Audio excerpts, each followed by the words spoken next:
Welcome to my YouTube channel English with Maya. And कैसे हैं सभी लोग? आई होप अच्छे होंगे फ्रेंड। तो फ्रेंड, आज हम लोग पढ़ने वाले हैं इंग्लिश लिटरेचर की कुछ प्रैक्टिस करने वाले हैं जो मिक्स्ड क्वेश्चंस हैं, जो कि आपके एग्ज़ाम के लिए मोस्ट इम्पॉर्टेंट बन जाते हैं। ओके फ्रेंड, तो चलिए फ्रेंड्स, क्लास को स्टार्ट करते हैं। स्टार्ट करने से पहले अगर आप चैनल में नए हैं तो चैनल को सब्सक्राइब करें, लाइक करें, कमेंट करें एंड शेयर करें। ओके, तो देखते हैं आज का पहला question. Wordsworth wrote a sonnet on. Wordsworth ने एक सनेट लिखा किस राइटर पर? सिडनी पर, शेक्सपियर पर, बेन जॉनसन पर या फिर मिल्टन पर? ओके फ्रेंड, तो वर्ड्सवर्थ ने, आपको पता ही है, जो हमारे रोमांटिक राइटर्स हैं वर्ड्सवर्थ, तो रोमांटिक पीरियड के भी हैं, रोमांटिक पीरियड के भी सबसे मोस्ट इम्पॉर्टेंट ये वर्ड्सवर्थ ही माने जाते हैं। ओके, तो जो वर्ड्सवर्थ हैं उन्होंने जो सनेट लिखा है किस पर? ऑन मिल्टन पर। मिल्टन पर सनेट लिखा है, ऑन मिल्टन। सनेट का नाम है ऑन मिल्टन। ओके, तो राइट ऑप्शन फ्रेंड्स बन जाता है सी। और आप लोग कंफ्यूज नहीं होना है, जैसे इसमें रेड से लिखा हुआ है तो इससे कंफ्यूज नहीं होना है। ओके, ये सब सारे टाइपो मिस्टेक्स हैं, अधिकतर क्वेश्चंस में ऐसे ही मिलेंगे, लेकिन हम आपको राइट आंसर इसका बताएंगे। ओके, तो चलिए, तो इसका राइट ऑप्शन बन जाता है डी, ऑन मिल्टन। चलिए देख लेते हैं नेक्स्ट वन क्वेश्चंस को। In Dickens novel a tale of two cities, the two cities referred to are. जो डिकेंस की नॉवेल लिखी गई है क्या? A tale of two cities. इन्होंने, डिकेंस ने एक नॉवेल लिखा है टेल ऑफ टू सिटीज नाम का। ओके, इसमें तो two cities refer to are, मतलब इसमें दो सिटी के बारे में बात कही गई है। तो वो दो सिटी का नाम क्या था? London and Paris, London and Athens, या फिर पेरिस एंड बर्लिन, या फिर पेरिस एंड रोम? तो फ्रेंड्स, उसका नाम था लंदन एंड पेरिस। दोनों सिटी का नाम क्या था? London and Paris. यही आपका राइट ऑप्शन बन जाता है सी। ओके, चलिए देख लेते हैं नेक्स्ट वन क्वेश्चंस को। देखिए, Matthew unrolled culture and energy deals with. Matthew unrolled culture and energy deals with ethics था, रिलीजन था, सिविलाइजेशन था, या फिर थियोलॉजी था? तो फ्रेंड, इसका राइट ऑप्शन बन जाता है बी, रिलीजन, क्योंकि मैथ्यू अनरोल्ड किससे रिलेटेड थे? रिलीजन से। ओके, तो उन्होंने एक लिखा था वर्क, क्या है? कल्चर एंड एनर्जी नाम का। ओके, तो ये किससे डील्स विद है? ये है किससे रिलेटेड? रिलीजन से। ओके, सो राइट ऑप्शन बन जाता है बी। ओके फ्रेंड, चलिए देख लेते हैं नेक्स्ट वन क्वेश्चंस को। इन kids लामिया, लामिया was. In kids लामिया, लामिया was. Kids के जो लामिया है, लामिया उसमें क्या है? फेरी है कि निम्फ है, इंचेंट्रेस है, या फिर सरपेंट वुमेन है? ओके, तो जो किड्स का जो वर्क है लामिया नाम का, उसमें लामिया नाम के एक कैरेक्टर्स हैं, तो वो कौन से कैरेक्टर के रूप में है? एक फेरी कैरेक्टर के रूप में है, फिर निम्फ, या फिर इंचेंट्रेस, या फिर सरपेंट वुमेन? तो वो है आपकी सरपेंट वुमेन। क्या है friend? Serpent women. So right option बन जाता है डी। चलिए देख लेते हैं नेक्स्ट वन क्वेश्चंस को। Who called the 18th century the age of prose and reason? Who called the 18th century the age of prose and reason? Okay, किसे कहा जाता है 18th सेंचुरी का prose and reason age? Okay, Coleridge को, या फिर Matthew unrolled को, या फिर डॉक्टर जॉनसन को, या फिर विलियम हैजलित को? तो फ्रेंड, किसको कहा जाता है? विलियम हैजलित को। किसको कहा जाता है? विलियम हैजलित को। सो राइट ऑप्शन फ्रेंड्स क्या बन जाता है? D.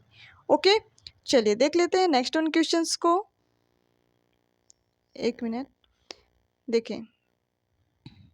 Who has published his essays under the title the round table? किसने ये जो एसे है द राउंड टेबल, इस नाम का जो एसे है द राउंड टेबल एसे, इसको किसने पब्लिश करवाया था? ठीक है, थॉमस कार्लिली ने, विलियम हैजलित ने, या फिर एस.टी. कॉलरिज ने, या फिर थॉमस डिक्वेंसी ने? तो फ्रेंड, इसको किसने करवाया था? तो इसको करवाया था विलियम हैजलित ने। किसने? विलियम हैजलित ने द राउंड टेबल जो एशे हैं इसको इन्होंने क्या किया था, पब्लिश किया था, मतलब कि करवाया है। ओके, चलिए देख लेते हैं नेक्स्ट वन क्वेश्चन। देखिए, व्हाट इज मीन्ड बाय डोनिमेंट। अब डिनोनिमेंट क्या होता है, डिनोनिमेंट का मतलब क्या होता है, द एंडिंग ऑफ रोमांस, मतलब कि रोमांस की जो समाप्ति पर होता है, या फिर द एंडिंग ऑफ कॉमेडी, या फिर जो कॉमेडी के लास्ट पर होता है, या फिर एंडिंग ऑफ ट्रेजिडी, या फिर ट्रेजिडी के जो एंड में होता है, या फिर एंडिंग ऑफ ए फार्स, या फिर फार्स के जो अंत में होता है। ओके फ्रेंड, तो जो डिनोनिमेंट है ये होता है आपके एंडिंग ऑफ कॉमेडी, कॉमेडी के लास्ट में ये होता है क्या, denouement. Okay, so right option friends बन जाता है बी। चलिए देख लेते हैं नेक्स्ट वन क्वेश्चंस को। The first English tragedy Gorboduc, the first English tragedy Gorboduc was later given the title. जो इंग्लिश में जो फर्स्ट ट्रेजिडी आई थी, फर्स्ट इंग्लिश ट्रेजिडी कौन सी थी, गारबोडक थी, ये भी आपको याद रख लेना है। जो फर्स्ट इंग्लिश ट्रेजिडी है वो है गारबोडक। तो इसका जो बाद में इसका टाइटल बदल कर क्या रख दिया गया था, कार्पस क्रिस्टी, या फिर एंडेमियन, या फिर फेरिक्स एंड पोरिक्स, या फिर गामर गर्टेंस नीडल। ओके, तो आपको पता ही फ्रेंड्स क्या रखा गया था। तो इस जो ट्रेजिडी थी गारबोडक नाम की, तो उसका नाम रख के तो बाद में क्या रख दिया था, उसका टाइटल फेरिक्स एंड पोरिक्स, क्या रखा गया था, Ferrex and Porrex. So right option friends बन जाता है सी। चलिए देख लेते हैं नेक्स्ट वन क्वेश्चन को। देखिए, frailty thy name is women, frailty thy name is women, these lines occur in, ये किन की लाइनें हैं, किस वर्क से ली गई हैं, किंग लियर से, कि मैकबेथ से, या फिर ओथेलो से, या फिर हैमलेट से। देखिए, ये जो लाइनें हैं, frailty thy name is women, इसका मतलब होता है झूठ का नाम ही क्या है, औरत रखा गया है। ओके, कि मतलब औरतें जो होती हैं वो क्या होती हैं, झूठी होती हैं, ठीक है, झूठ बोलती हैं। तो इसीलिए ये जो कमेंट्स थे किसने कहे थे, तो फ्रेंड ये कमेंट्स कहे थे हैमलेट प्ले में, हैमलेट द्वारा कहे गए थे, किसके लिए, अपनी माता, किसके लिए, अपनी माता गर्टिट्यूड के लिए। Okay, so right option friends बन जाता है डी। चलिए देख लेते हैं नेक्स्ट वन क्वेश्चंस को। देखें, the term stream of consciousness was first used by, ये जो टर्म है स्ट्रीम ऑफ कॉन्शियसनेस, ये जो टर्म है ये सबसे पहली बार किसने यूज़ किया था, ठीक है, first used by William James ने, या फिर जेम्स जॉयसी ने, या फिर वर्जीनिया वुल्फ ने, या फिर सिगमंड फ्रॉड ने।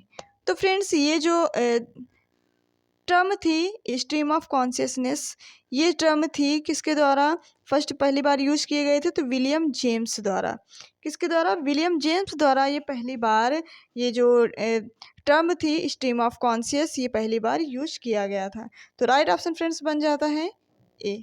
ओके, चलिए देख लेते हैं नेक्स्ट वन क्वेश्चंस को। चलिए देख लेते हैं नेक्स्ट वन क्वेश्चंस को। Senecan plays were rendered into English by, Senecan plays were rendered into English by, किसके द्वारा जो Senecan प्ले था उसको इंग्लिश में रेंडर्ड किया गया था, मार्लो के द्वारा, थॉमस नेस के द्वारा, थॉमस हेवुड के द्वारा, सोफकल्स के द्वारा। Okay, so right option friends बन जाएगा सी, थॉमस हेवुड के द्वारा जो Senecan प्लेस थे उनको क्या किया गया था, किस में कन्वर्ट किया गया था, इंग्लिश में। Okay, so right option friends बन जाता है सी। चलिए देख लेते हैं नेक्स्ट वन क्वेश्चंस को।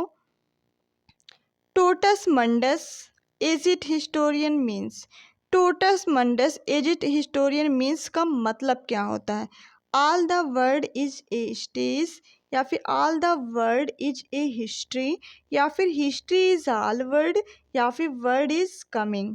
तो फ्रेंड इसका राइट ऑप्शन फ्रेंड्स बन जाएगा A, all the world is stage, इसका मतलब यही होता है all the world is stage. So right option friends बन जाता है ए। चलिए देख लेते हैं नेक्स्ट वन क्वेश्चंस को। Who found English a dialect and left it a language, किसने कहा कि found in English a dialect and left it is language, John Trevisa ने, या फिर चौसर ने, या फिर दांते ने, या फिर बोकैसियो ने। Okay, so right option friends बन जाता है बी, चौसर द्वारा ये बात कही गई थी। Found English dialect and left it a language. Okay, चलिए देखिए, व्हाट इज राइम रॉयल। अब राइम रॉयल क्या होता है? The 8 syllabic line rhyming is a couplet, या फिर the 10 syllabic line rhyming in couplet, या फिर a quatrain with the rhyming scheme A B A B, या फिर the 10 syllabic line arrange in 7 line stanza. तो फ्रेंड जो rhyme royal है ये चौसेरिया चौसर ने मतलब चौसेरियन स्टेंजा के नाम से भी जानी जाती हैं। ओके, ये कितने लाइन का होता है? तो फ्रेंड ये 7 लाइन स्टेंजा होता है और 10 सिलेबिक लाइन्स अरेंज करता है 7 लाइन स्टेंजा में। Okay, so right option friends बन जाता है डी। चलिए देख लेते हैं नेक्स्ट उन क्वेश्चंस को। The word renaissance seems to have been first in book name as.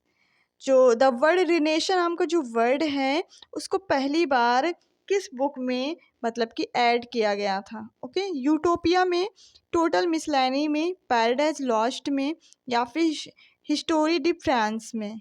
Okay, so right option friends बन जाता है डी, हिस्टोरी डी फ्रांस में ये वर्ड सबसे पहली बार क्या किया गया था? यूज़ किया गया था। ठीक है, चलिए देखने को मिलता है। The first use the blank verse, सबसे पहली बार ब्लैंक वर्स को किसने यूज़ किया था? थॉमस, हाँ, सरे ने, या फिर वैट ने, या फिर स्पेंसर ने, या फिर शेक्सपियर ने। तो फ्रेंड्स इसका राइट ऑप्शन बन जाएगा 6 का ए, सरे ने। किसने किया था? सरे ने ब्लैंक वर्स को पहली बार यूज़ किया था। ओके, सो राइट ऑप्शन बन जाता है ए। चलिए देख लेते हैं नेक्स्ट वन क्वेश्चंस को। Out of 154 sonnets 126 of Shakespeare's sonnets are address to dark lady, mister W H, queen Elizabeth, या फिर लेडी पेनवलप। ओके, तो फ्रेंड जो 154 सनेट्स पूरे टोटल शेक्सपियर के थे, जिसमें से 126 जो सनेट्स था वो किसको एड्रेस किया गया था? तो वो एड्रेस किया गया था किसको? Mister WH. ठीक है, इनको ये क्या किया गया था? डेडिकेट किया गया था। चलिए देख लेते हैं next one. The fall of Constantinople the Turks took place in the year. जो the fall of Constantinople Turk का था, जो आया था, तो मतलब कि तुर्क में आया था, तो वो किस ईयर में आया था? तो 1453 में, 1455 में, 1485 में, 1535 में। Okay, so right option friends बन जाता है ए, 1453 में आया था। ओके, चलिए देख लेते हैं नेक्स्ट वन क्वेश्चंस को। Who is the views of that Chaucer is not as great as the classicist? किसके अनुसार चौसर इज नॉट ग्रेट मतलब कि क्लासिस्ट के महान मतलब कि जो थे वो चौसर नहीं कहे जाते हैं? किसने कहा था ये बात? अर्नोल्ड ने कहा था, कि सिडनी ने कहा था, कि टेनिसन ने कहा था, या फिर जॉनसन ने कहा था? ओके फ्रेंड, तो ये बात कही थी फ्रेंड किसने? ये बात कही थी अर्नोल्ड ने, मैथ्यू अर्नोल्ड ने ये बात कही थी कि चौसर के जो विचार हैं वो क्लासिस्ट मतलब महान क्लासिस्ट से नहीं मैच करते। Okay, so right option friends बन जाता है ए, मैथ्यू अर्नोल्ड। चलिए देख लेते हैं नेक्स्ट वन क्वेश्चंस को। देखिए, who sage of all his women emotion is most perfect. Who से, किसने कहा कि of all his women emotion is most perfect? Miss Jameson ने, रुस्किन ने, लैम्ब ने, या फिर एलियट ने? तो फ्रेंड ये बात कही थी किसने? मिस जेम्सन ने। किसने कही थी? मिस जेम्सन ने। सो राइट ऑप्शन ए बन जाता है। ओके, तो देखिए इसमें आप नंबरिंग से मत घबराइए, क्योंकि प्रैक्टिस सेट है, 10 प्रैक्टिस सेट से मिक्स से उठाए गए हैं क्वेश्चंस। ओके, जो मुझे इंपॉर्टेंट लगे हैं वो मैंने लिए हैं, तो आप नंबरिंग से परेशान ना होइए। 20 क्वेश्चंस हो चुके हैं और 10 क्वेश्चन हम लोग और करेंगे। ओके, चलिए देख लेते हैं नेक्स्ट वन क्वेश्चंस को। देखिए, the first play the first play in English with a regular plot acts and scenes is.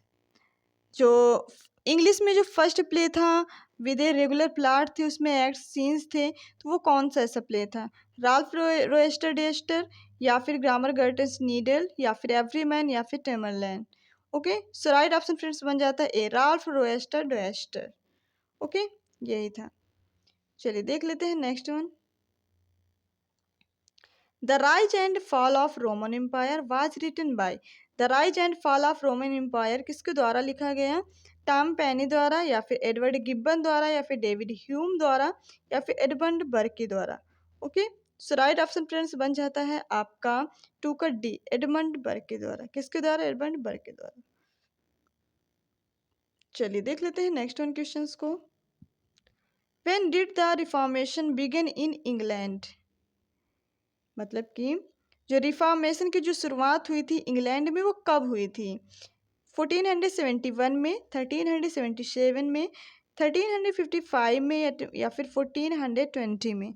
So right option friends बन जाता है 3 का बी, 1377 में जो रिफॉर्मेशन की शुरुआत हुई थी इंग्लैंड में वो 1377 में हुई थी। ओके, चलिए देख लेते हैं नेक्स्ट वन क्वेश्चंस को। देखिए, O'Neill first play was, O'Neill's first play was, O'Neill's का जो फर्स्ट प्ले था वो कौन सा था? इम्प्रेशनिज्म, या फिर अब्सर्डिज्म, अंडर द एल्म्स, या फिर the emperor Jones. So right option friends बन जाता है C, under the elms. Okay, चलिए देख लेते हैं नेक्स्ट वन क्वेश्चंस को। देखिए, which one of the following is the most important theatre of Elizabethan age? Elizabethan age का जो मोस्ट इम्पॉर्टेंट थिएटर था वो कौन सा था? ओके, द रोज था, ग्लोब था, कर्टेन था, या फिर द थिएटर था। Okay, so right option friends बन जाता है ए, द रोज था। कौन सा था most important theatre Elizabethan age का? कौन सा था friend? The rose. Okay, right option बन जाता है ए। चलिए देख लेते हैं नेक्स्ट वन क्वेश्चंस को। देखिए, who is the hero of Ulysses? Ulysses का हीरो कौन है? Stephen Dedalus, Leopold Bloom, Stephen hero, या फिर Molly Bloom. Okay, so right option friends बन जाता है 6 का ए, स्टेफन डेडलस। यही था यूलिसिस का hero. Okay, so right option friends बन जाता है ए। चलिए देख लेते हैं नेक्स्ट वन क्वेश्चंस को। देखो, the theatre the globe was set on fire during an early performance of the play। जो द थिएटर था, द ग्लोब था, was set मतलब कि आग की वजह से यहाँ पे क्या हो गई थी, इसमें आग लग गई थी। तो उस समय जब आग लगी थी तो उसमें कौन सी प्ले की परफॉर्मेंस हो रही थी? रिचर्ड सेकंड की, द टेम्पेस्ट की, हेनरी सेवेंथ की, या फिर एडवर्ड सेकंड की। Okay, so right option friends कौन सा बन जाएगा? सो राइट ऑप्शन आपका बन जाएगा बी, द टेम्पेस्ट की। उस समय कौन सा प्ले चल रहा था? द टेम्पेस्ट चल रहा था। ओके, चलिए देख लेते हैं नेक्स्ट वन क्वेश्चंस को। The play boy of the western world 1907 was written by. The play boy of the western world 1907 में लिखा गया एक वर्क था, जिसको किसने लिखा था? इब्सन ने, सेंग ने, W.B. यीट्स ने, या फिर G.B. शाह ने। Okay, so right option friends बन जाता है 8 का सी, W.B. यीट्स द्वारा ये प्ले लिखा गया था, play boy of the western world. Okay, 1907। चलिए देख लेते हैं नेक्स्ट वन क्वेश्चंस को। Which one of the following is a comedy of mistaken identity? मतलब which one of the following comedy, एक कॉमेडी का नाम था mistaken, comedy of mistaken identity. ये किसको फॉलो करता है? कॉमेडी ऑफ एरर्स को, लव लेवल लास्ट को, मर्चेंट ऑफ वेनिस को, या फिर एज यू लाइक इट को। तो फ्रेंड इसका राइट ऑप्शन बन जाएगा D, as you like it. क्या था friend? As you like it. Okay, चलिए देख लेते हैं नेक्स्ट वन क्वेश्चंस को। देखिए, who wrote the Coverley papers? Coverley papers नाम का जो वर्क था ये इसको किसने लिखा था? जोनाथन स्विफ्ट ने, रिचर्ड स्टिल ने, अलेक्जेंडर पोप ने, या फिर रिचर्ड एडिसन ने। Okay, so right option friends बन जाता है 10 का बी। रिचर्ड स्टील ने ये वर्क लिखा था cowardly papers. Okay, so right option बन जाएगा आपका बी। तो ये थे फ्रेंड आपके टॉप 20 मोस्ट इम्पॉर्टेंट क्वेश्चंस आपके एग्ज़ाम के अकॉर्डिंग।